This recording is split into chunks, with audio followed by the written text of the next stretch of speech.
창업하면 인생이 달라질 줄 알았습니다. 막 월에 몇 천만 원씩 벌고 장사해서 성공한 사람들처럼 좋은 차에 좋은 옷 입고 여행도 자유롭게 다니고 창업 후 인생이 달라지긴 하더라고요. 단 기대와는 반대로 훨씬 힘들게요. 20대 후반에 첫 창업 후 장사를 한 지 벌써 15년이 지났습니다. 지금은 가맹점을 포함해 매장 6개 식당 브랜드를 운영하고 있지만 창업 초기엔 2번이나 망했고 신용불량자가 되기도 했습니다. 오늘은 처음으로 돌아가 다시 시작한다면 절대 하지 않을 행동 3가지를 공유해 볼까 합니다. 첫 창업을 준비 중인 분들이라면 수억 원과 10년이라는 시간을 아낄 수 있을 거예요. 아이디어만으로 뛰어들지 마세요.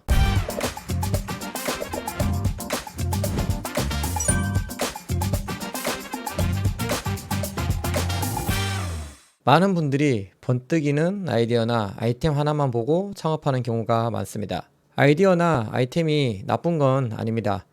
아이폰 같은 전 세계인의 라이프 스타일을 바꾼 스마트폰도 처음엔 작은 아이디어에서 시작했을 테니까요. 다만 실제로 돈과 시간을 투자하기 전에 반드시 아이디어를 검증하는 단계를 거쳐야 합니다. 내가 생각한 아이디어나 아이템으로 실제로 성공한 사례가 있는지 꼭 찾아봐야 합니다. 만약 성공 사례가 하나도 없다면 어떻게 해야 할까요? 대박 블루오션을 발견한 걸까요? 현대 사회에서 아무도 하지 않고 있다면 시장성이 전혀 없을 확률이 큽니다.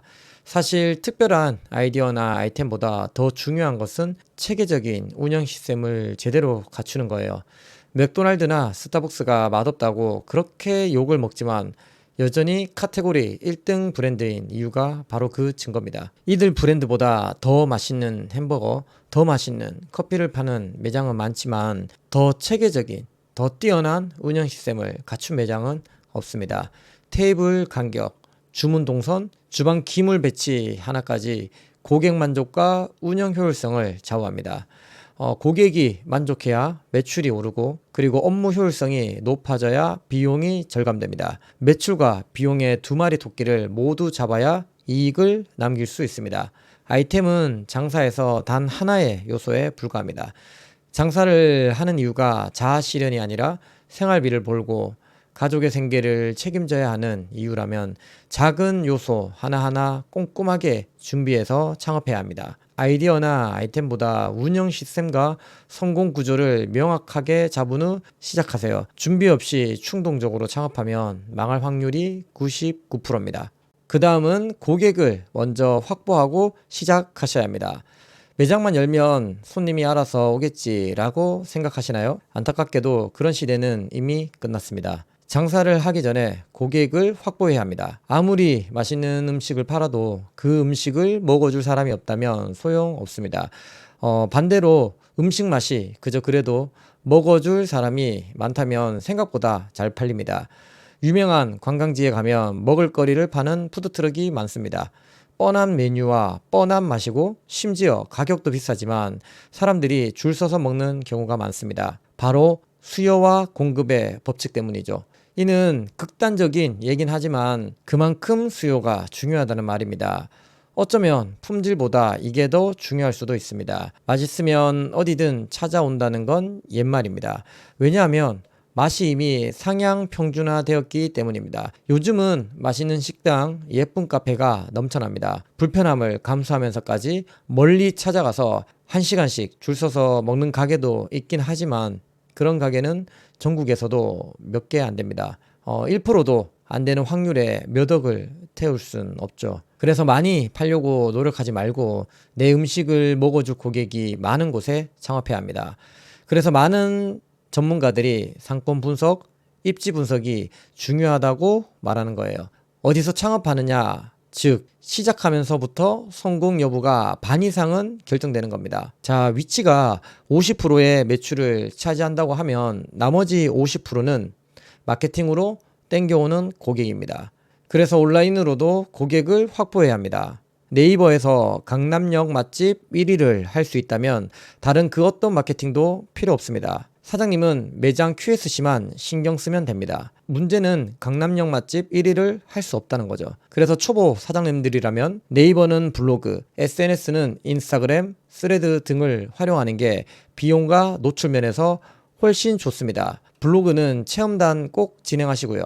인스타그램, 스레드는 내 업종에서 기존에 잘하고 있는 분들의 컨텐츠를 보면서 배워서 진행하시면 됩니다. 정리하면 고객을 먼저 확보하는 가장 중요한 방법은 두 가지입니다. 첫 번째는 내 음식을 먹어줄 고객이 많은 상권과 입지에 창업한다.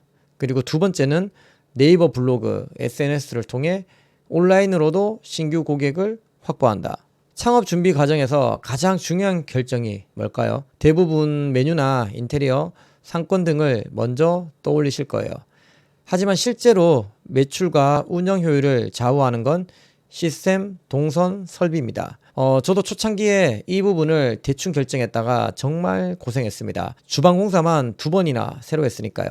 태식구 위치, 주방 기물 배치, 주방 통로 간격 등 한 번 정해지면 운영하면서 바꾸기 힘든 것들이 있습니다. 근데 이건 경험적으로 알게 되는 부분들이라 경력자의 조언이 꼭 필요합니다. 아무리 똑똑한 사람이라도 상상만으로는 처음 시도할 때 절대 완벽한 세팅을 할 수 없습니다. 사소하게는 정수기 설치하는 위치까지도 사전에 정확한 장소가 정해져야 합니다. 배수가 중요하거든요. 프랜차이즈나 컨설팅을 받아서 오픈하는 분은 괜찮지만 개인 단독 창업이라면 이 부분 꼭 꼼꼼하게 챙기셔야 합니다. 저희 매장은 주방 방수 때문에 정말 고생을 많이 했습니다. 주방 방수 문제가 발생하면 최소 일주일 이상 매장을 세워서 다시 공사를 해야 합니다. 공사비랑 영업 중단으로 인한 매출 손실 등 이중으로 비용이 발생합니다. 직원들이 많으면 직원들 급여까지도 문제가 될 수 있습니다. 초기 설계와 장비 선택은 단순한 준비 단계가 아닙니다. 가게의 평생 운명을 결정하는 설계도이자 앞으로 벌어질 수많은 문제를 예방하는 보험입니다. 끝으로 출구 전략까지 준비하시길 바랍니다. 매출이 좋을 때도 나쁠 때도 매장을 팔 수 있는 구조를 만들어 두는 것이 중요합니다. 창업할 땐 잘 되는 것만 생각하고 매출 목표나 수익 목표만 잡게 됩니다. 하지만 언젠가는 가게를 매각하거나 폐업하는 순간이 올 거예요. 폐업하는 것보다 양도하는 게 제일 좋을 테니 임대차 계약할 때부터 양도 양수 조항을 꼼꼼히 확인하세요. 그리고 누가 해도 내가 하는 것처럼 운영할 수 있게 틈틈이 매뉴얼을 만들고 시스템화하는 게 중요합니다. 만약 장사가 안 되거나 문제 해결이 불가능한 단계라면 빠른 판단으로 피해를 최소화하는 것도 필요합니다.